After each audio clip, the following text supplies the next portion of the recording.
아버지 하나님, 감사합니다. 저희들 지금 찬양을 했습니다. 그렇습니다. 의사가 병을 정확하게 진단해야지 올바른 치료가 가능한 것처럼 우리의 구원도 마찬가지가 아니겠습니까? 주님이 말씀하신 것처럼 우리가 어떤 존재였는지를 올바로 알지 못하면 저희들 구원은 절대로 이룰 수 없다는 사실을 주님께서 깨닫게 해주셨습니다. 주님 정말로 감사합니다. 그렇습니다.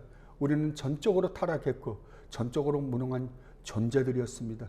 그럼에도 불구하고 저희들을 창세전부터 사랑하기로 마음먹으신 아버지의 그 크신 사랑이 우리 주님 예수 그리스도를 이 땅에 보내셔 저희들을 구원해 주셨습니다. 주님이 저희들의 구원주가 되십니다. 주님이 저희들의 구원이십니다. 그래서 저희들이 구원의 은혜를 입게 되었습니다. 그래서 저희들이 이제 주님의 말씀에 순종하며 살고자 합니다. 주님, 이 은혜를 매일매일 맛보며 주님을 기쁘시게 해드리며 주님 말씀에 순종하며 사는 저희들 되게 하여 주시옵소서. 이 시간 또 저희들 우리 믿음의 선배들을 통하여 아버지께서 저희들에게 물려주신 좋은 유산인 웨스트민스터 신앙고백, 삼위 하나님에 대해서 저희들이 또 살펴보고자 합니다. 하나님 깨달아 알게 해주시옵소서. 하나님을 더욱더 깊이 알게 하여 주시옵고 하나님께서 저희들에게 베푸시는 이 구원의 놀라운 은혜를 깨달아서 저희들 매일의 삶이 주님과 동행하며 하나님 나라를 맛보며 사는 복된 저희들이 되게 하여 주시옵소서. 그래야 매일매일 살면서 감사와 찬양의 소리가 저희들 입에서 끊이지 않도록 주님 인도하여 주옵소서. 감사하며 우리 주님 예수 그리스도 이름으로 기도드립나이다. 아멘. 65페이지입니다. 지난주 이제 마지막 살펴보지 못했던 거 한번 살펴보도록 하겠습니다. 65페이지. 그는 존재와 완전성에서 무한하시고 가장 순결한 영으로서 볼 수 없고 몸과 지체가 없으시며 사람과 같은 성정도 없으시고 변치 않으시고 광대하시고 영원하시고 헤아릴 수 없으시고 전능하시고 지극히 지혜로우시며 가장 거룩하시고 가장 자유로우시고 가장 절대적이시다. 아멘. 우리는 지금 하나님에 대해서 살펴보고 있는데요. 삼위 하나님에 대해서 그 웨스트민스터 신앙고백이 말하고 있는 1항입니다. 1항도 지금 첫 번째 문단이 있고 두 번째 문단이 큰 문단이 있는데 첫 번째 문단도 마지막입니다. 이제 시간이 되면 두 번째 문단까지도 저희들이 한번 살펴볼 수 있으면 살펴볼 텐데요. 그 마지막에 이렇게 기록되어 있습니다. 가장 거룩하시고 누가요? 하나님이요. 하나님은 가장 자유로우시고 가장 절대적이시다.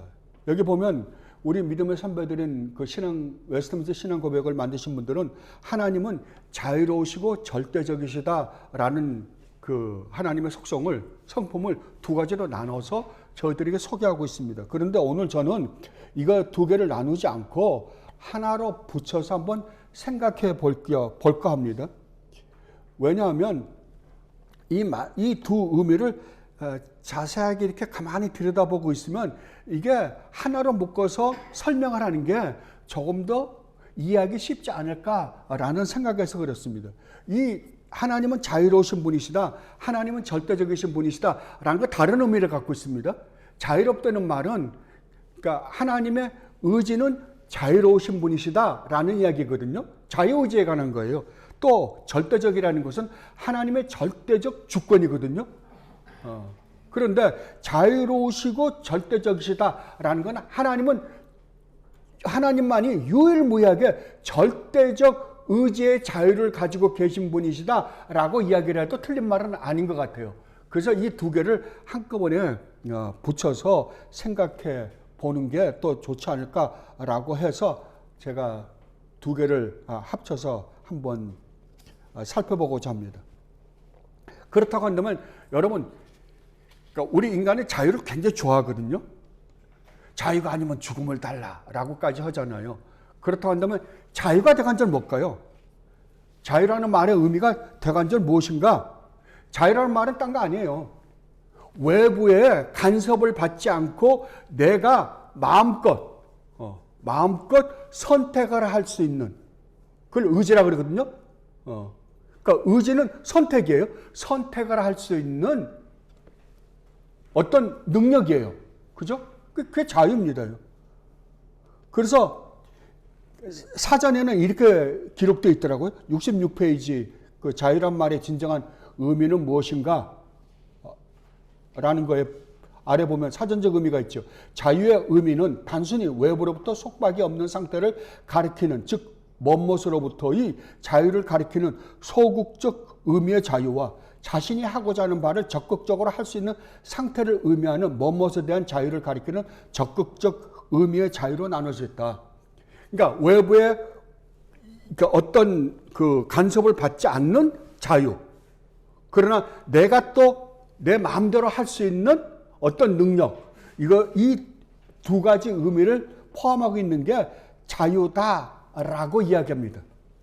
근데 여러분들 보통 보면 인간에게 자유의지가 있다 그럽니다. 여러분 정말 인간에게 자유의지가 있습니까? 그러니까 다른 말로 하면 자유의지란 말은 뭐냐면 의지의 자유거든요. 의지라는 말은 뭐냐면 선택이에요.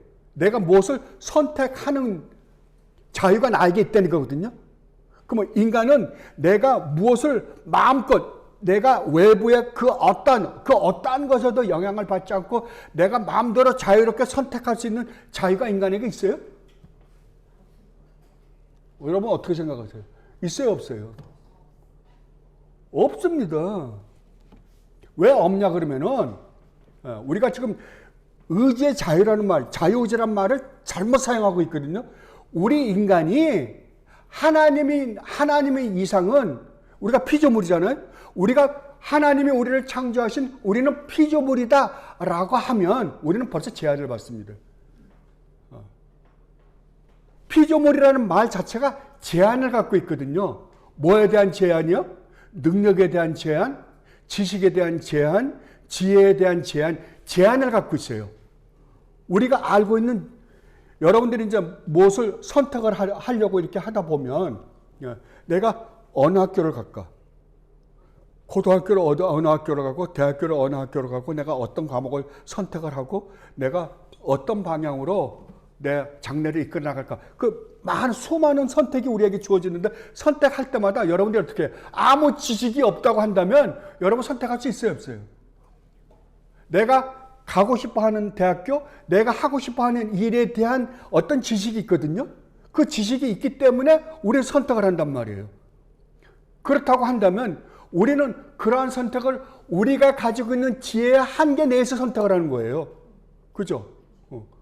그러니까 우리가 전혀 알지 못하는 세계의 것들, 아니 지금 그러니까 내가 어떠한 것을 선택하려고 하는데 그 일이 앞으로도 존속될지 안 될지도 모르는 우연하게 일어난 일뿐만이 아니라 그 일 자체가 앞으로 사라질 일도 우리는 몰라요. 앞으로 어떻게 될지. 만약에 제가 어떤 대학교를 공대를 간다고 한번 쳐보자고요. 근데 예를 들면 기계공학과를 들어가려고 그러는데 기계공학과가 나중에 없어지면 난 취직할 자리도 없는 거예요. 그죠? 나중에 그 과가 없어져 버리면. 근데 그게 있을지 없을지도 우리는 몰라요. 그죠? 예를 들면 이제 AI가 이제 더 발달하면 없어질 직업들이 굉장히 많답니다. 예를 들면 제일 먼저 없어질 게 CPA 같은 것들, 어카운턴트 그런 것들은 없어진다거든요. 많을 거예요. 로봇을 사용하고 나면 애직하는 일들은 다 로봇가 다 하기 때문에 없어질 일들이 많잖아요. 그러면 내가 그거를 전공을 하면 나는 나중에 좋은 대학을, 그런 극과 좋은 대학을 나왔다 하더라도 나는 그 일을 할 수 없는 거잖아요. 내 전공과는 전혀 관계없는 일을 해야 되기 때문에. 그러니까 그러한 것들이 수없이 우리 앞에 놓여 있을 때 우리는 그것을 내가 어떻게 해야 할지 우리는 앞으로 모르는 상태에서 지금 선택을 하는 거거든요. 그러니까 우리가 무엇을 선택할 때는 우리는 항상 내가 가지고 있는 지식의 한계 내에서 선택을 하거든요. 그러니까 이미 우리는 무엇을 선택을 할 때 의지를 내가 활용을 하려고 할 때에는 내가 가지고 있는 지식의 한계 내에서 생각하는 거예요. 예를 들면 또 하나 예를 들어보면 내가 은행에서 돈을 찾아갖고 나왔어요. 근데 내가 은행에서 돈을 찾아갖고 나오는 게 강도가 봤어요. 그러니까 중간에 근데 이 돈이 어떤 돈이냐 그러면 내일 우리 아들 대학 등록금이라고 한번 쳐봐요. 근데 강도가 돈 찾아갖고 나오는 걸 보고 중간에서 총을 들이대고 그 돈을 내라 그러면 여러분 어떻게 하겠어요? 어떤 분들 그 돈 주기 싫어가지고 싸우다가 죽는 분들이 있어요. 그럼 우리는 나중에 그거 애직 안 하면 주지. 그거 뭐 거기서 싸워서 죽을 이유까지 있나? 이렇게 생각하잖아요. 아니에요. 그분이 거기서 그렇게 했을 때 만약에 내가 이 돈을 뺏기면 내일 우리 아들이 등록을 못해서 대학을 못 가요. 그러면 그 순간 이번에 어떻게 생각하냐? 무엇이 나에게 가장 중요한가를 생각했을 거라고. 순간적이나마. 그래서 자기는 이 돈을 뺏기지 않기 위해서 저 강도와 싸워서라도 이겨서 내가 이걸 갖고 우리 아들을 등록시켜야지 라는 것이 순간적으로 나에게 더 큰 가치 있는 일이라고 생각했기 때문에 한 거거든요. 순간적으로. 그 순간에도 인간은 자기의 가치를 선택하게 돼 있어요. 자기가 갖고 있는 지식을. 그래서 죽었단 말이에요. 근데 제3자 입장에서 볼 때는 왜 그렇게 무모한 짓을 했냐 그러지만 그 사람은 안 그래요.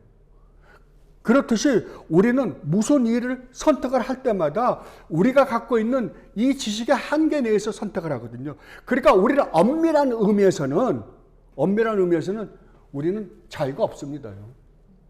의지의 자유가 없다고요. 이것을 가장 잘 설명하신 분 중에 하나가 누구냐 하면 미국에 있는 조나단 에드워즈 목사님이세요. 그분이 의지의 자유라는 책에서 이런 부분들을 얼마나 잘 다뤘는지 몰라요. 그런데 인간은 자꾸만 어떻게 생각하냐면 우리는 자율적 존재라고 생각하는 거예요.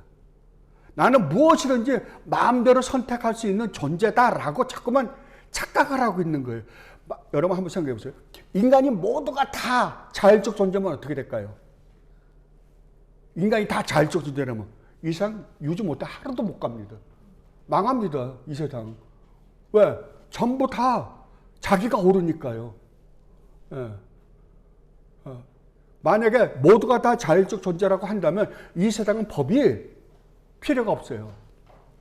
여전번에 제가 어떤 그 방송을 보다가 어떤 분이 나와서 그 간증 비슷한 걸 이야기를 하더라고요. 2002년도에 한국에 그 월드컵 있었잖아요. 월드컵 있을 때 한국이 4강에 올라갔잖아요. 근데 그분이 한국의 유명한 축구 선수예요. 국가대표. 그때 2002년도에. 그분이 이야기를 하는데요. 자기가 기도한 대로 나중에 다 됐다는 거야. 기도한 대로. 여러분 한번 생각해 보세요. 전 세계에 기독교 국가가 몇 개나 됩니까? 거기에 32개 나라가 참가를 했잖아요. 32개 나라 중에 기독교를 모르는 나라 몇 나라나 될까요? 남미나 그 다음에 유럽의 스페인, 포르투갈, 그 다음에 프랑스는 완전히 캐톨릭 국가입니다. 다. 그죠? 여러분 보면 선수들 그 축구하러 들어올 때 전부 성호 국가예요. 그죠? 그 사람도 그냥 그거예요? 간절한 마음을 했을 거예요. 그 나라들에서 다 하나님 믿고 예수님 믿는 나라들입니다. 기독교 국가예요. 자, 그 사람들이 얼마나 간절한 마음으로 기도했겠어요. 거기다가 개신교는 또 얼마나 많습니까? 네덜란드, 영국, 독일, 미국, 카나다 엄청나게 많잖아요. 그러면 그들은 또 얼마나 기도했겠냐고요. 그러면 전 세계에서 자기 나라 승리케 해달라고 하나님께 얼마나 많은 기도를 했겠어요? 수억의 인구가 간절하게 기도하는 사람 하나도 없을 겁니다. 간절하게 기도했을 거예요. 그러면 여러분 이렇게 한번 생각해 보세요. 여러분에게 자식이 10명이 있어요. 10명인데 큰아들이 아빠 나 이것 좀 해주세요. 그 소원을 아빠한테 무슨 부탁을 했다고 치자고요. 그런데 이 큰아들이 지금 말하고 아빠한테 요구하고 있는 것이 다른 자식들에게는 해가 돼요. 이걸 들어주면 다른 자식들이 다른 자식들한테 원망을 사게 돼 있어. 그러니까 둘째 아들이 아빠한테 원하는 것을 들어주면, 둘째 아들 거 들어주면 다른 아들들이 또 손해를 보게 돼 있어요. 슬퍼할 거라고. 그러면 열아들이 다 하는데 열아들이 아빠한테 원하는 것을 해주면 다른 아들이 다 손해를 본다고 생각한다면 아빠는 어떻게 해주겠어요? 누구가 원하는 걸 해줘요? 큰아들, 둘째 아들, 셋째 아들? 아빠가 원하는 거. 아무도 못 들어줄 거예요. 그죠? 그러면 하나님 입장에서 한번 생각해 보자고요. 하나님 입장에서 전 세계에서 올라와. 월드컵에서 다 우승하게 해달래. 누구 기도를 들어줘요? 그 옛날에 누가 그런 이야기 하더라고요. 하나님이 하나님이 제일 힘들어하는 게 그거래요. 전 세계에서 기도가 올라오는데. 전 세계가 기도로 올라오는데, 요놈 들어줄래니 저놈이 걸리고, 저놈 거 들어줄래니 또 이놈들이 걸리고, 맨 걸리는 것들이에요, 다. 그래서 하나님이 나중에는 안 되겠다. 그러면 다 들어주자. 그러고서 꽉 눌렀대요. 어떻게 됐겠어요? 세상이 폭발을 해버렸답니다. 그런데 그런 기도를 들어줬다고 이야기를 한다니까요. 이게 말도 안 되는 이야기인데도 불구하고 그런 게 마치 그게 진실인 양 회개하고 있다니까요. 그래서 우리나라가 4강에 올라갔다는 거예요. 아니 무슨 4강만 올려줘요. 차라리 월드컵 우승하게 해주면 더 좋지. 그거 얼마나 웃기는 이야기 아니에요? 그런 기독교가 지금 횡행하고 있다니까요. 이게 왜 그래요? 하나님을 올바로 이해하지 못했기 때문에 하는 이야기들이에요. 하나님을 올바로 이해하지 못하니까요. 자, 그렇다고 한다면 이 세상에 자율적 존재는 하나님밖에 안 계십니다. 왜? 하나님은 자율이 되는 게 뭐냐 그러면 하나님은 이기적이지 않거든요. 하나님은 항상 오르시잖아요. 하나님은 의로우시고 거룩하시고 선하신 분이세요. 그러니까 하나님은 자율적 존재세요. 하나님은 절대적인 주권을 갖고 계세요. 그럼 만약에 지금 제일 큰 문제가 되는 게 뭐냐면 하나님의 절대적 주권과 인간의 자유의지거든요. 그러니까 하나님의 절대적 주권이 우세하면 인간의 자유의지가 무슨 의미가 있느냐 이거예요. 인간의 자유의지에다가 힘을 실어주면 그럼 하나님의 주권은 어디 갔느냐라는 문제가 생긴다는 거거든요. 그래요? 정말 생기세요? 아닙니다. 하나님의 절대적 주권은 절대적이에요. 인간이 피조물이라고 한다면 하나님이 인간을 만들었을 때 인간은 한계를 가지고 있는 존재에 불과해요. 인간이 하나님은 아니라고요. 그래서 인간은 자율적 존재가 아니라 하나님께서 어떤 자유를 어떤 카테고리 안에 그 범위 안에다가 집어넣고서 그 안에서 행하게 만든 존재에 불과해요. 제가 여러분들에게 분명히 한 가지 말씀드리겠습니다. 하나님의 절대적 주권과 인간의 자유의지가 부딪히면 여러분은 어떻게 해야 된다? 여러분 거 버리세요. 인간의 자유의지는 아무 의미 없어요. 하나님 앞에서는요. 항상 하나님의 자유의지가 우선입니다. 다른 말로 하면 하나님이 우리를 창조하신 궁극적인 목적이 누구에게 있다? 하나님에게 있어요. 하나님에게. 우리에게 있지 않아요. 우리의 행복이나 우리의 평안이나 우리의 기쁨에 있지 않다고요.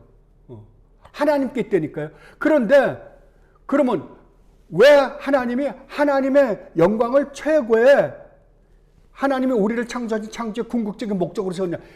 이것을 올바로 했을 때 인간에게 주어질 기쁨과 행복은 이루 말할 수 없는 것이기 때문에 그래요. 그게 우리에게 최대 복이라니까. 왜냐하면 하나님만이 이 세상에서 가장 아름다우신 분이세요. 가장 탁월한 분이세요. 그렇다고 한다면 우리가 누구를 소유했을 때요? 이 세상에서 가장 가치 있고 가장 아름다운 것을 소유했을 때 우리에게 기쁨이 있을 거 아니에요. 근데 이 세상에서 가장 가치 있고 가장 아름다운 것을 소유했을 때 그 기쁨은 이루 말할 수가 없어요. 우리가 그 가치를 다 모르기 때문에 우리는 이렇게 불안해하기도 하고 근심하기도 하고 걱정도 하고 그러는 거죠. 왜? 하나님에 대해서 올바로 다 모르니까 그런 결과가 나타나는 거거든요.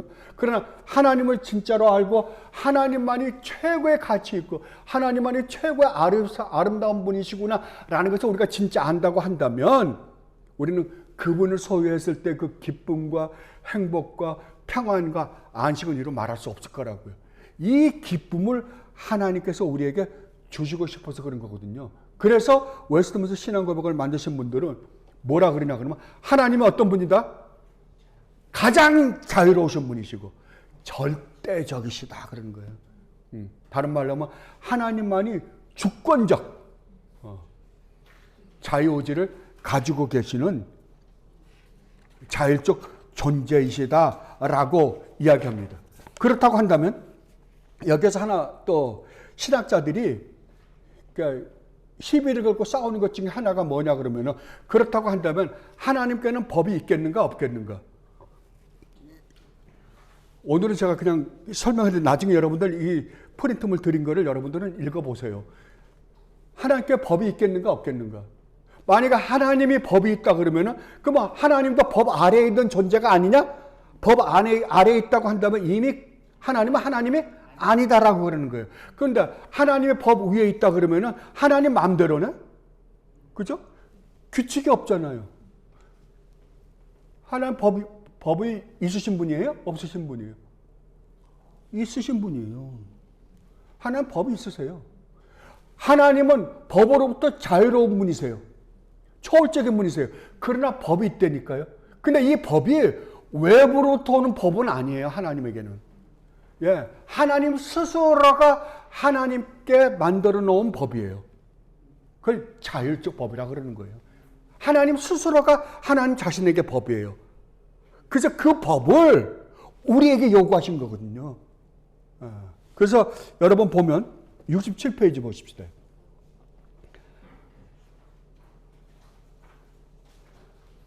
667페이지 중간에 보면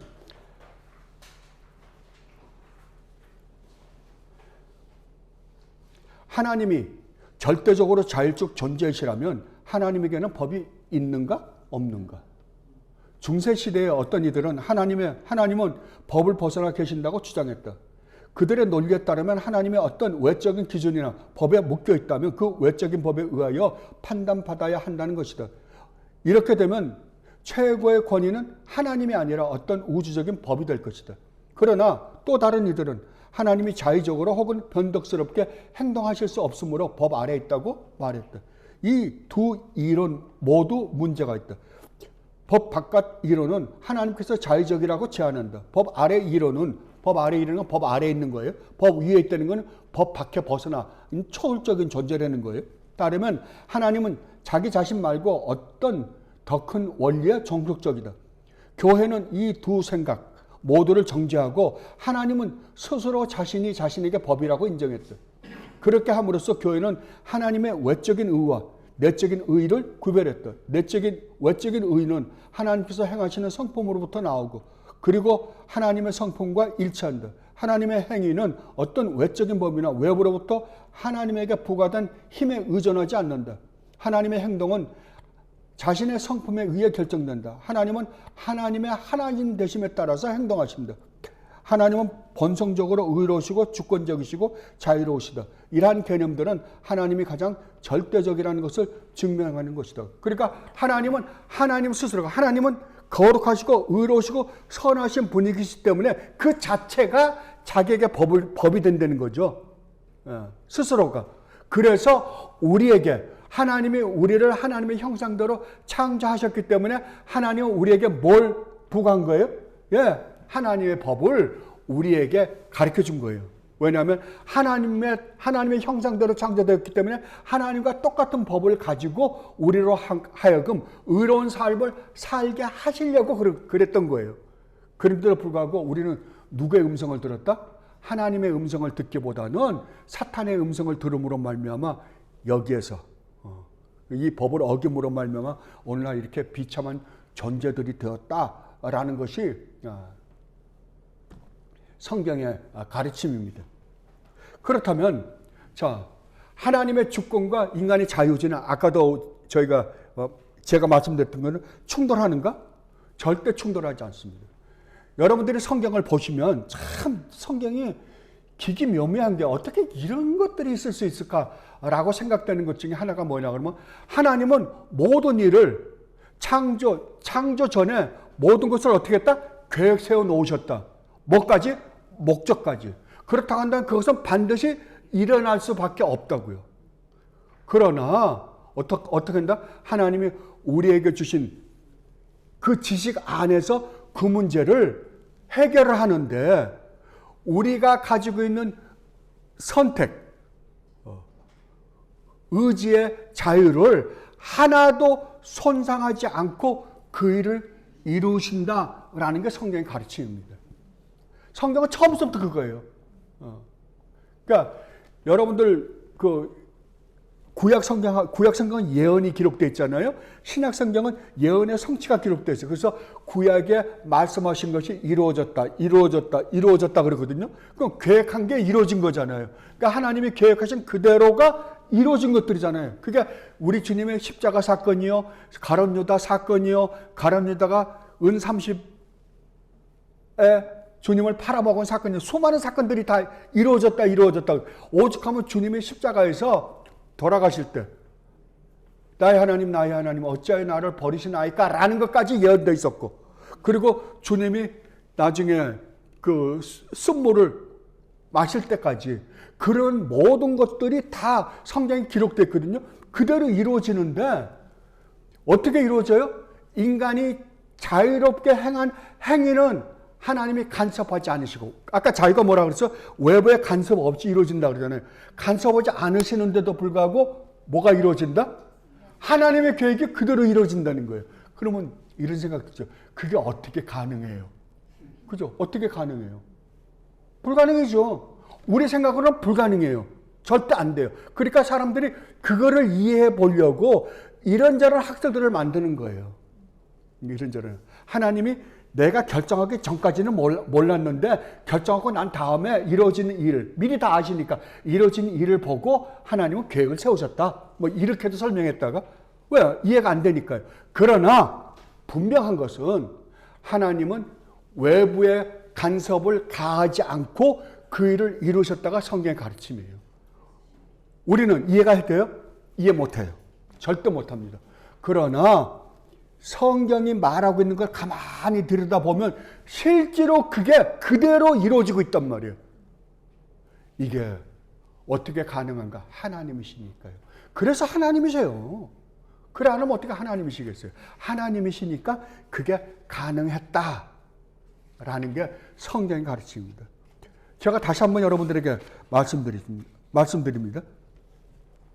하나님은 유일무이하게 절대적 자유의지, 절대적 자유를 갖고 계신 분이십니다. 유일하게 자율적 존재는 하나님밖에 아니 계신다. 그렇다면 이 세상의 절대적 주권자는 누구시다? 하나님이시라고. 우리 인간이 아니라고요. 이건 분명히 해두시기 바랍니다. 그래서 만에 하나라도 난 모르겠다. 하나님의 그 주권과 인간의 자유의지가 어떻게 잘 조화를 이룬다 난 이해가 못되겠다 하면 뭘 버려라? 내 자유의지를 버리라고. 예, 내 자유의지를 버리고 하나님이 하신 말씀이니까 하나님이 옳습니다라고 가시라고요. 그래서 사도 요한이 그러잖아요. 하나님을 믿는 사람들, 하나님의 은혜를 입고 구원받은 사람은 하나님을 뭐라고 이야기한다? 참되시다 그런다고요. 참되시다고. 하나님이 옳습니다라고 인정을 한다니까요. 왜요? 그래서 우리가 하나님에 대해서 공부해 보는 거예요. 하나님의 성품들을 공부하고 보니까 이분이 하신 거는 무조건 다 옳은 거예요. 이유가 없어요. 따따붙다 할 게 없어. 하나님이 옳으십니다. 왜? 우리 인간이 가지고 있는 지혜라는 건 빤하잖아요. 하나님과 비교 대상이 아니잖아요. 지식도 비교 대상이 아니에요. 능력도 비교 대상이 아니에요. 그런데 어떻게 내가 하나님이 하신 일을 이해하려고 그러겠어요? 제가 옛날에 그런 말씀 한번 드렸죠. 제가 집에서 앉아서 생각하다가 하나님 말씀을 묵상하다가 도저히 이해가 안 되는데 개미 이야기요. 예. 여기서 막 개미들이 가는데 서로 맞부딪히고 가고 막 어떻게 치고 가고 그러잖아요. 내가 이러고 앉아있다가 야, 너 내가 지금 무슨 고민하는지 알아? 모르죠, 이놈이요. 그러면 내가 개미에게 내가 지금 무슨 생각을 하고 있는지 개미에게 알려주려면 내가 개미의 수준에 내려가서 개미가 이해할 수 있는 만큼만 알려줘야 돼요. 내가 갖고 있는 생각 다 더 알려줄 수 없어요. 그러면 피조물인 우리 사이에도 이렇게 엄청난 갭이 있는데 하나님과 우리 사이는요. 그건 잽도 안 되죠. 뭐 비교 대상이 아니에요. 근데 우리는 어떻게 해요? 내가 하나님의 뜻을 이해하려고 그러는 거예요, 이걸. 이 어마어마한 게. 그러니까 개미가 날 이해하려고 하는 것도 얼마나 웃기겠어요, 이놈이. 집단에 머리 써가지고 막 연구해서 뭐 철학이니 뭐니 해가지고 만들어가지고 나한테 설명하려고 그러는데 그게 되겠냐고요. 그런데 우리가 하나님 앞에 그 짓을 한다니까요. 그래서 정말 하나님을 만나고 하나님을 알게 되면 뭐라 그런다?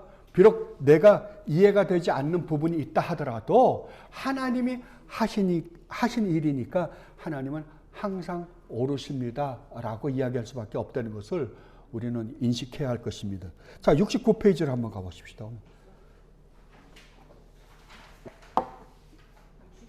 예, 69페이지요. 새로 오늘 준 거예요.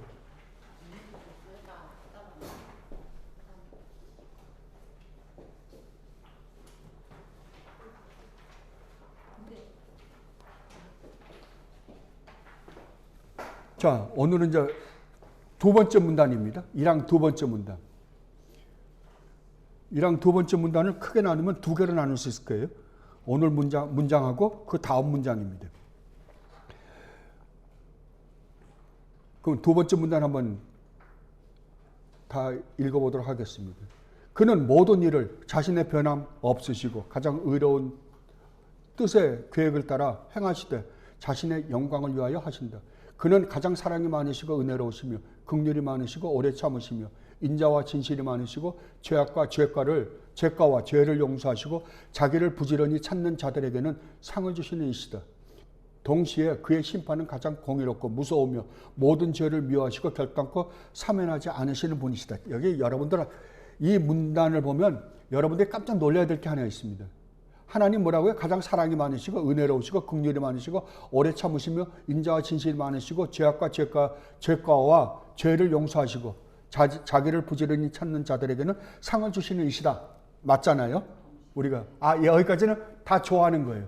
근데 그 다음 문장을 보면 뭐라 그러냐면 모든 죄를 미워하시고 결단코 뭐라고요? 사면하지 않으시는 분이다. 하나님은 사면해 줄 수